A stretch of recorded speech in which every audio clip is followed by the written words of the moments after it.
प्रतीक Sahajpal big boss OTT से शुरू हुआ जर्नी बिग बॉस 15 के बतौर फर्स्ट रनर अप पर आकर खत्म हुआ। लेकिन भले ही वो जीत ना पाए हो बिग बॉस 15, लेकिन वो किसी विजेता से कम नहीं है और जो दर्शकों का प्यार उनको मिला है वो किसी विनर से कम नहीं है। और कहा भी जाता है कि आप शो भले ही ना जीतो, लेकिन अगर दर्शकों का दिल एक बार जीत लेते हो तो वो शो से कम नहीं होता। हालांकि आपके पास ट्रॉफी नहीं होती है, लेकिन जो जनता का प्यार होता है, जो जनता का समर्थन होता है, वही सबसे बड़ा ट्रॉफी होता है और वही प्रतीक सहजपाल को मिला। हम सभी ने देखा कि बिग बॉस ओटीटी में प्रतीक सहजपाल ने बिग बॉस के घर में कदम रखी थी तो बिल्कुल अलग नजर आ रहे थे और उनका जो गेम था, उनका जो स्ट्रेटेजी था, उनका जो पर्सनालिटी था, वो कहीं ना कहीं बाकी अन्य जो कंटेस्टेंट थे उनसे अलग था और वो हमको बहुत ही स्पष्ट तरीके से देखने में भी आया। और उसके बाद आप सभी को पता होगा कि किस तरीके से प्रतीक सहजपाल ने बिग बॉस ओटीटी में मनी बैक लेकर के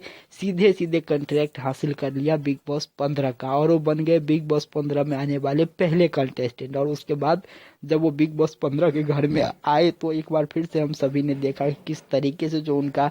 जर्नी बिग बॉस 15 के घर में रहा वो बिल्कुल शानदार रहा और किसी विनर से कम नहीं रहा। बिग बॉस 15 के घर में भी हमने वही प्रतीक सहजपाल को देखा, द रियल प्रतीक सहजपाल, जो कि अपने बात बेबाकी तरीके से रखता हो। अगर किसी मुद्दे में पूरा घर भी उसके खिलाफ क्यों ना हो जाए, उस पर भी वो डटे रहने वाले प्रतीक सहजपाल। और कहीं ना कहीं जिस प्रकार से उनका अपना एक गेम खेलने का तरीका था और जिस तरीके से टास्क में वो अपना 100% देते थे और खास करके जो लूप होल के उनके कहा जाता है कि प्रतीक सहजपाल हर गेम में लूप होल ढूंढते थे, तो वो भी कहीं ना कहीं उनकी गेम की एक तरीका थी और उसको जो है दर्शकों ने बहुत ज़्यादा पसंद किया। उनकी जो दोस्ती रही, उनकी जो फ्रेंडशिप रही, उनकी जो बाकी अन्य पूरी एक्टिविटी रही बिग बॉस के घर में, उसको कहीं ना कहीं दर्शकों ने बहुत ज़्यादा सराहा।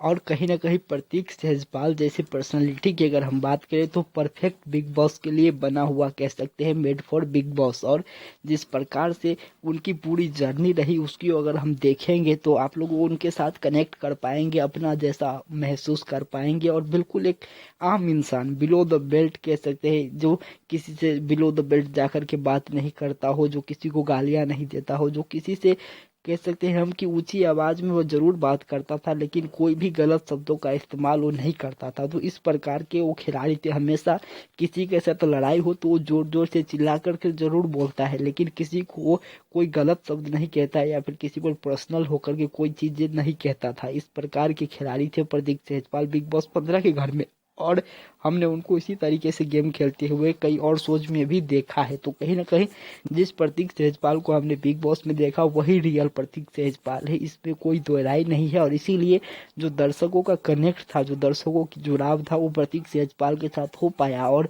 काफी भारी मात्रा में उनको सपोर्ट भी मिला। और आप लोगों को अगर पता ना हो तो एक बार फिर से बता दूं कि प्रतीक सहजपाल वो कंटेस्टेंट बन गए हैं जिनके नाम का ट्रेंड इतिहास में सबसे बड़ा, यानी कि 18 मिलियन प्लस ट्रेंड जो है प्रतीक सहजपाल के नाम का चला था। तो आप लोग समझ सकते हैं कि उनकी जो फैन फॉलोइंग है वो कितनी है और उनकी जो फैन बेस है वो कितनी मजबूत है। तो प्रतीक सहजपाल बिग बॉस 15 के ट्रॉफी से थोड़ा पीछे जरूर रह गए, एक कदम पीछे जरूर रह गए, वो फर्स्ट रनर अप बने, लेकिन दर्शकों का जो प्यार, दर्शकों का जो दिल उन्होंने जीता है उसके